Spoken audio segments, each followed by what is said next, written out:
Okay, first I'll just start with the basic idea of the talk today.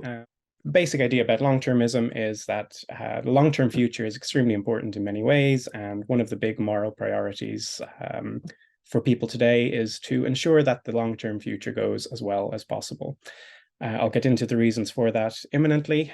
First, the focus of my talk is not to argue for long-termism per se. I'm still somewhat ambivalent about long-termism, but it is to argue that despite the fact that long-termists seem to ignore or neglect animals, this is a mistake. They do not have good reasons to neglect or ignore animals. If you are a long-termist, you ought to also be considering the long-term future for non-human animals. So that's the basic idea of what I'm trying to present today. There we go. Okay, so first things first, what is long-termism? So as I've just indicated, long-termism is the view that positively influencing the long-term future is one of the key moral priorities of our time. So sounds like an odd claim and kind of a big claim. The basic motivation behind it is relatively simple. We'll get into the actual argument momentarily, but for now, in a nutshell, the idea is that the future has the potential to be big, really big. So even if humanity is just confined to planet Earth, there's another billion years of habitability on this planet before it becomes inhospitable to life. A billion years is a long time. If we think of how many people there are alive today, sort of 8 or 9 billion. If we think that there might be 8 to 10 billion people alive each century, roughly speaking, and we have a billion years ahead of us on Earth, that's a lot of people. Even more speculatively, if we start moving beyond the Earth, which long-termists sort of are keen on, if we move to other planets, we spread humanity further and further, not only is there more space for more human beings to live, there's more time for us to live human lives in. So the amount of lives in the future is potentially astronomically large. That's a sort of empirical premise. It may or may not be true that the future is large, but from our perspective now, it looks like it has the potential to be extremely large. That's the empirical premise. The moral premise is that future people matter. Future beings matter, I should say, for the purposes of this talk. It doesn't matter if someone is alive today or in 1,000 years or in 1,000,000 years, their suffering matters just as much. Their happiness matters just as much. Similarly to how we ought to think that space doesn't matter, the suffering of someone in Africa is just as bad as the suffering of someone in Slough. Same applies to time, according to long-termists. It doesn't matter when somebody lives, their well-being matters just as much. Time is irrelevant to the value or the importance of their well-being, of their suffering and their pleasures and their pains and so on. Okay, so if it is the case that the future has the potential to be really, really big, and future people matter just as much as present day people, and importantly, there is something we can do to make the future go better or go worse for future people, then we get the long-termist claim that it is vitally important or a key priority for us today to ensure that the future goes well. So the kind of things that long-termists are typically concerned about are existential risk. So existential risk is the possibility that human civilization might go completely extinct or be reduced to humans might be reduced to a kind of hunter-gatherer level or something like that forever. So human potential is is lost, essentially. So this makes sense why it's a priority. If you think that the future has the potential to be extremely valuable, well, we can't have a valuable future if we don't have a future. So one of the key priorities of long-termists is to reduce the existential risks that humanity faces in order to ensure that we do in fact have this good future. Another thing they're concerned about is humanity reaching its full potential, and we can flesh that out in all kinds of ways. They typically talk about humanity reaching technological maturity, developing morally, developing economically, and spreading beyond the Earth. So we really do have a valuable, big future in space. Finally, they're very concerned about identifying and promoting the correct set of values. And this makes sense too from a long-termist perspective. If we think the future is extremely long, it could be good or it could be bad. If human beings as a whole have some really bad values, like we think suffering is brilliant and we want to promote it and maximize it, that's a bad future. That's probably worse than no future at all.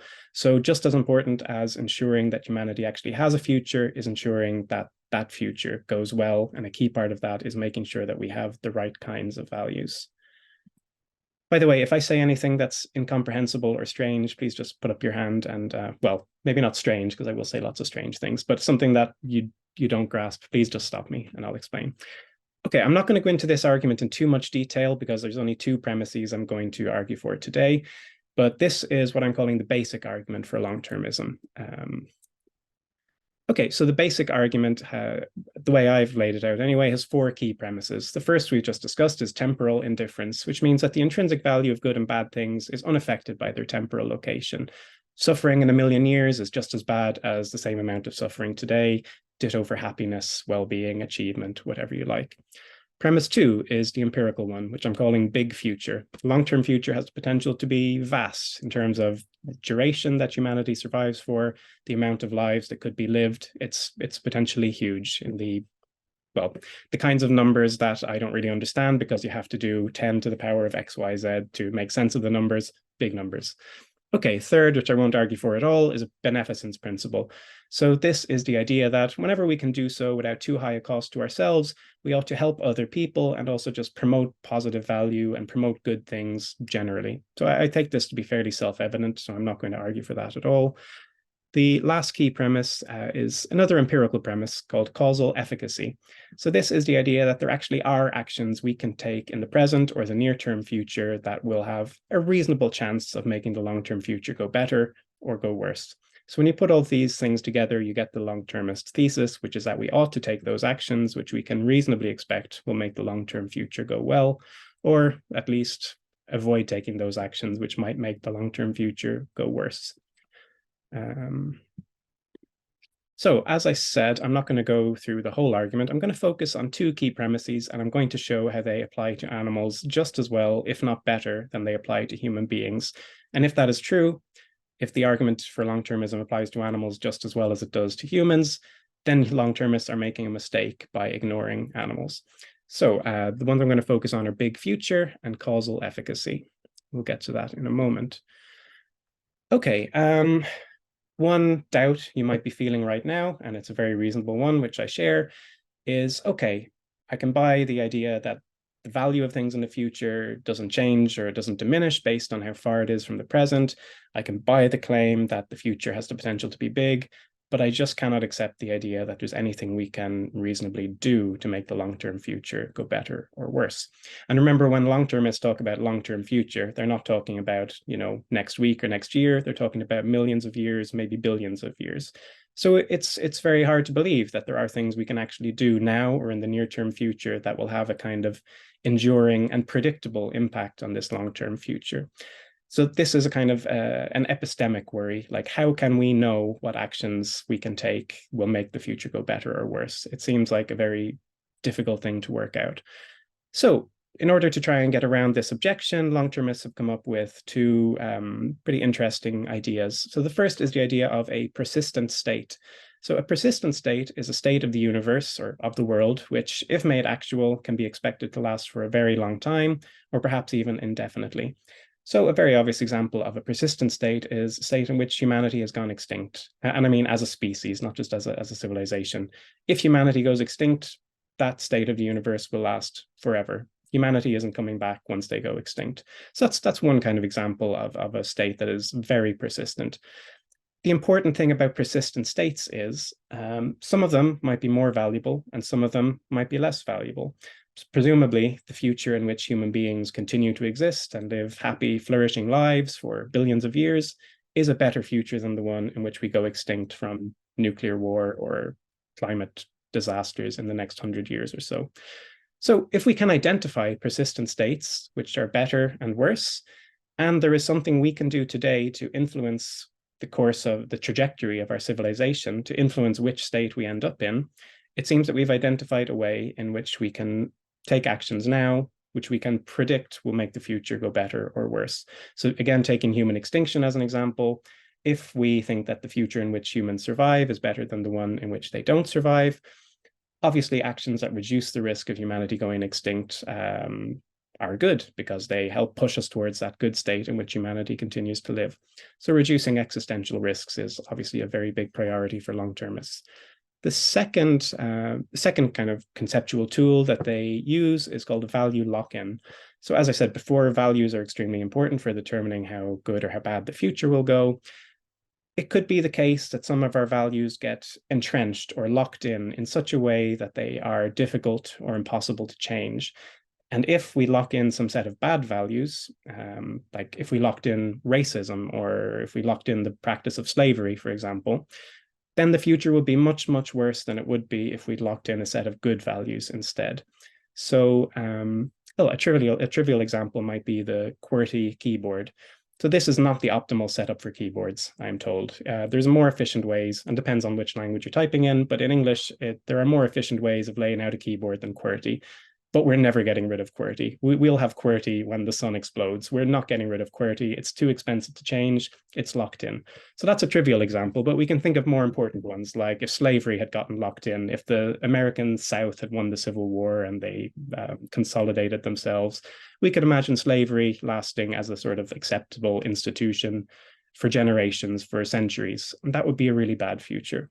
So again, if we can try and have some influence on which values people accept today and in the near-term future, and if we have a way of locking out bad values and locking in good ones, that's a way in which we can predictably make the long-term future go a little bit better.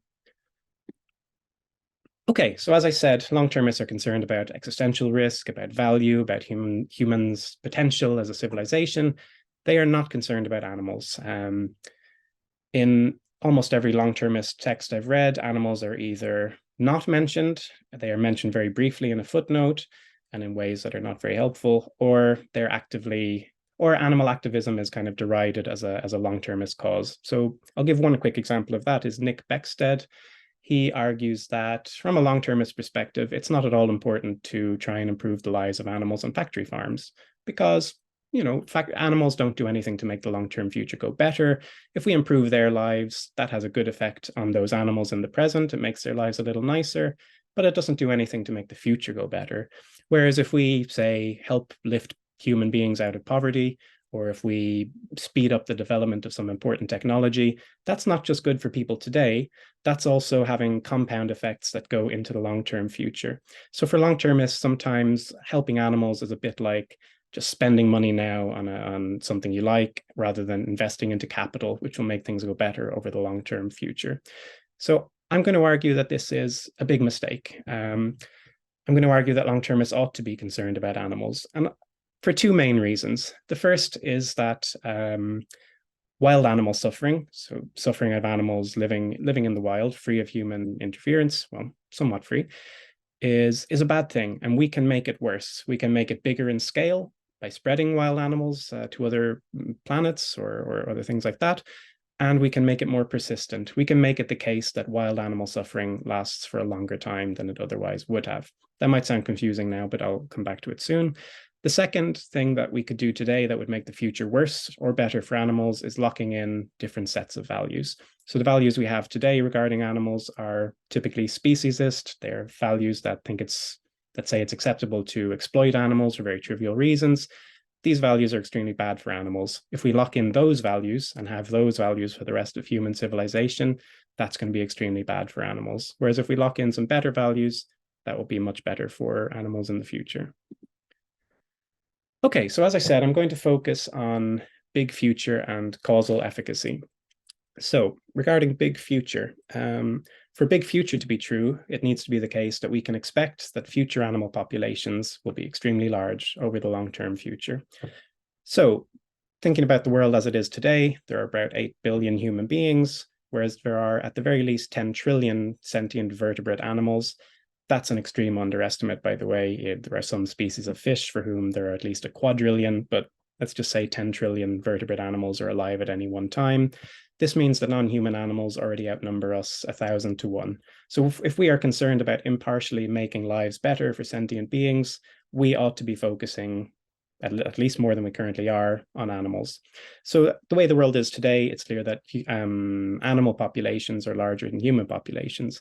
If we expect this ratio or something like it to persist, so this 1,000 to 1 ratio to persist for a long time, say for the next billion years in which Earth is habitable, it looks like animals have a big future. There will be lots of animals in the future in expectation. And so big future applies to them just as well or better than it applies to humans. So there is an objection to this, two related objections. So it could be the case that animal populations will decline, maybe decline dramatically and remain at low levels for the rest of our planet's period of habitability. So this could happen if humans keep deforesting and polluting and driving animals to extinction. It could also be the case if human beings make a switch from, say, animal agriculture to some kind of synthetic or plant-based agriculture. And this would mean there are many fewer animals in the future. So it is possible that animal populations, both domestic and wild, could be reduced very significantly, maybe even pushed near zero. And if this is the case, if this happens, then big future isn't true of animals, and we don't need to be concerned about their future anymore. Just as if we thought human beings were going to go extinct 100 years from now, it would be completely silly to worry about their long-term future. If we think that animals are going to decline dramatically in population soon and remain at low levels, it's pointless to worry about their long-term future. So a few things to say about this. Sorry, check the time. Liz, will you just wave or shout at me if I'm running over time at some point? Yeah, thank you. Okay, so some responses to this objection. Whether animal populations decline or increase or remain the same, it's not just some fact of nature. It depends on human choices. We can continue deforesting the world. We can continue farming animals. We can stop doing so. But it's up to us. We have to decide whether we're going to increase or decrease the animal population. So we can't just take it as a given that animal populations will decline. That needs to be shown. If that's going to be a reason to ignore the animal long-term future, we need to be given an argument for that, and I have not seen one. Second brief point is that it is undeniably the case that human beings are reducing biodiversity on the planet.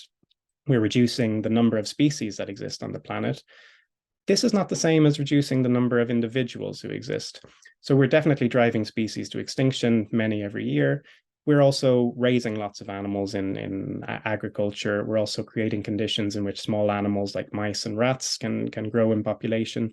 So it's not the case that just because we are reducing biodiversity, we're also decreasing the number of individual animals that exist. And when we're concerned about the welfare of sentient beings, it's not species we're interested in, it's individuals that we're interested in. So it's not necessarily the case that we're reducing wild animal or domestic animal populations. Thirdly, as I will come back to in a moment, it's very possible that even if animals did go extinct or were reduced to very low numbers on Earth, they could have a long populous future off Earth. And in fact, there are some ways in which it is much, much easier to spread animal life to other planets, even accidentally, than it is to spread human life. So it could well be the case that animals will have a long and big future off Earth. Okay, so that's all I'm going to say about big future for now. I know that was very quick, so if you have some questions afterwards, just feel free to ask me. Now I'm going to have a look at the second key premise, which is causal efficacy for animals. So if you remember, causal efficacy was the premise that there is something we can actually do to make the long-term future go better or worse. So I want to show that we can make it better or worse for animals too. So there's many ways this could be true, but I'm just going to look at two possibilities, which I think are promising. The first is wild animal suffering. Sorry, that the acronym WAS is wild animal suffering. This is a negative value persistent state, i.e. this is a state that is bad. This is a state that is worse than no future at all. It's happening now, and it can continue to happen for a very, very long time. We can make it worse by spreading animal life, wild animal life, that is, or we can make it better by researching ways in which we can improve the lives of wild animals. The second possibility I will look at is value lock-in. So, as I've said, animal lives, animal futures are sort of heavily determined by okay, and as for value lock-in, I will argue we're in a particularly critical time regarding our values towards animals. So again, this argument partly depends on the idea that we might colonize space before too long. If we do so while we still maintain speciesist values, while we still exploit animals on a massive scale, we can make the future much, much worse by bringing those values with us to other planets. So these are the two possibilities that I'm going to explore. Okay, first, wild animal suffering as a negative value persistent state. So what do I mean by this? So by wild animal suffering, I mean that animals outside of human control are suffering from causes which have nothing to do with human beings. So I mean things like cycles of predation and parasitism. I mean reproduction followed by population collapse and starvation. I mean things like disease and drought and famine and so on. So these are all natural causes of suffering, which make life quite bad for a lot of animals. I'm going to make a stronger claim here that I think that there is more suffering than well-being across wild animal lives on Earth. So I'm not going to argue for this here, but we can definitely talk about it in the Q&A. The basic nutshell idea is that almost all animals on Earth have a particular reproductive strategy, which is called or selection. This means they reproduce in huge numbers, numbers which cannot possibly survive. What happens to the other animals is that they die shortly after birth. Typically, they die of starvation or they get eaten by some other animals. So for the vast majority of animals who get born on Earth, the shape of their life is get born, flail around for a few hours or a few days, get eaten or starve. So it's plausible to me that lives like that are bad overall. It's worse than nothing to have a life like that.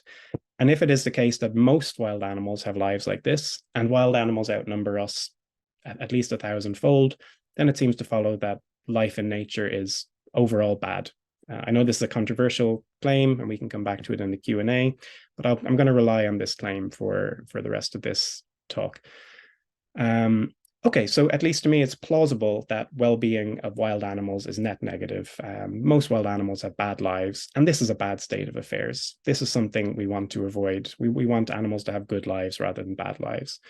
So not only is it a bad state of affairs, it's an extremely persistent state of affairs. So life on Earth has been here for, I think, about 4 billion years since the first simple microbe. We've had sentient animal life for, I think, 300 or 400 million years. Life on Earth has survived meteor impacts, it survived ice ages, it survived human beings coming on the scene, it survived all kinds of cataclysms, and it's still here. So I think it's safe to say that life, and even sentient animal life, is extremely robust and persistent. It takes a lot to get rid of that state of affairs. And we can expect that to continue. So as I said a couple of times, Earth's window of habitability is another billion years or so.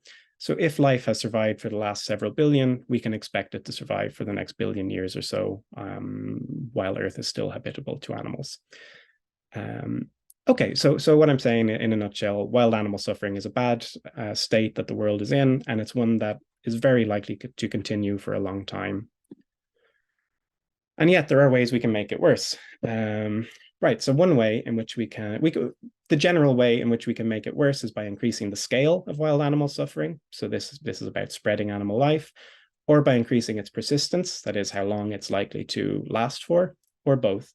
So one way in which we could do this is, maybe ironically, human extinction. So if humans were to go extinct, this would increase the scale of wild animal suffering by freeing up more space, more land for animals to live in.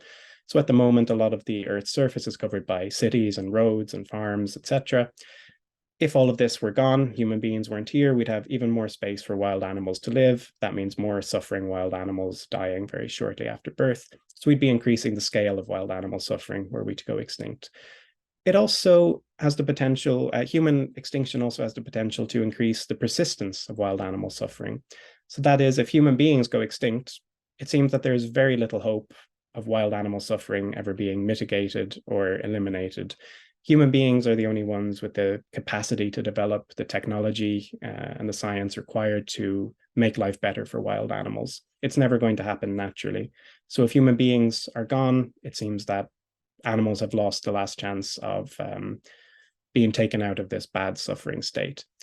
On the other hand, the value of human extinction for animals is somewhat ambivalent, because if humans were to go extinct, that would also mean the end of animal exploitation, of factory farming. It would also dramatically reduce the chance of life spreading beyond the Earth. So I'm not entirely clear what the expected value is of human extinction from the point of view of animals.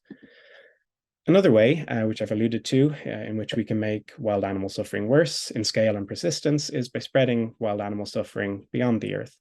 So if we were to spread animal life to 10 other planets, we've now multiplied wild animal suffering that there is in the universe by 10. So that's a very simple way of looking at it. But there, we could spread life potentially to many, many worlds, even thousands of planets over the long-term future. And there's some ways we can do this relatively easily, even accidentally.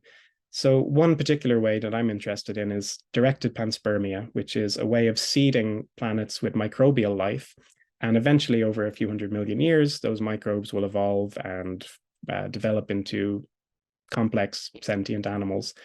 And as wild animals suffer so much on Earth, and this is because of systematic factors of relating to natural selection, we can expect this to happen on any other world in which animal life evolves. This is also something we can do, and arguably have done accidentally. We can spread microbes to other planets during industrial or exploration missions. We've already spread tardigrades to the moon during an accidental crash landing a few years ago. It doesn't look like the tardigrades are going to survive on the moon, but this is just an example of how this could happen. So it's possible we can even spread animal life to other worlds accidentally, plus increasing its scale and persistence. Okay. There are also ways we can make things better for wild animals. So in principle, at least, we know the causes of wild animal suffering. We know why so many animals starve each year. We know what diseases they suffer from. We know what parasites and predators they suffer from. In principle, there's something we can do, at least in the long-term future, to reduce wild animal suffering. But this would involve developing sophisticated technologies for intervening in nature to change the way nature works. So simple examples we can already do. We can and do vaccinate wild animals against particular diseases.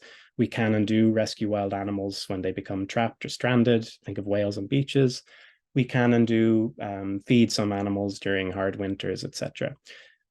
But if we wanted to make a real big difference to wild animal suffering, we would need a lot more, a much more sophisticated understanding of ecosystemic processes, and we would need advanced technology to probably genetically alter animals so that the things that cause them to suffer today no longer occur. So it's unclear how successful this would be. It's unclear how expensive this would be. But I think arguably, even if there's a slim chance of this being successful, considering the number of animals we're talking about and the amount of time for which wild animal suffering could persist into the future, even a slim chance of us being able to seriously mitigate or even eliminate that suffering has a high expected value. So that's one way in which we could potentially make the future, the long-term future, go better for animals. Okay. Okay. Yeah, I will speed through this very quickly then. Thank you, Liz. Okay, I mentioned value lock-in very briefly, and I mentioned that most human beings today are speciesists. We have a set of values which says it is okay to kill and exploit animals and cause them extreme suffering for pretty trivial reasons. Most people don't formulate it that way, but our behavior indicates that this is true. So what if we were to lock in these values? What if we were to take these values with us when we spread beyond the Earth? So imagine we start spreading beyond our planet in the next century or so. We start establishing colonies, and then those colonies develop and establish more colonies, and so on and so on. If we start this process while we are still exploiting animals on a massive scale, it seems reasonable to think that the colonists will take animals with them to exploit. And when they spread to new colonies, they will take these values with them, and they will take more animals with them to exploit. And before we know it, in a few thousand years, we have a galaxy filled with planets of factory farming civilizations. And this seems like a dreadful thing for animals. So if we were able to eliminate animal exploitation now, before that begins, I think we have a very good opportunity to prevent animal exploitation from spreading across the galaxy in this way. So very quickly, I think there are two reasons why this is a good window of opportunity in which to try and abolish animal exploitation. If we abolish animal exploitation now or in the near future, before humans begin spreading beyond the Earth, this means that each new colony would start out with non-speciesism as their kind of default setting.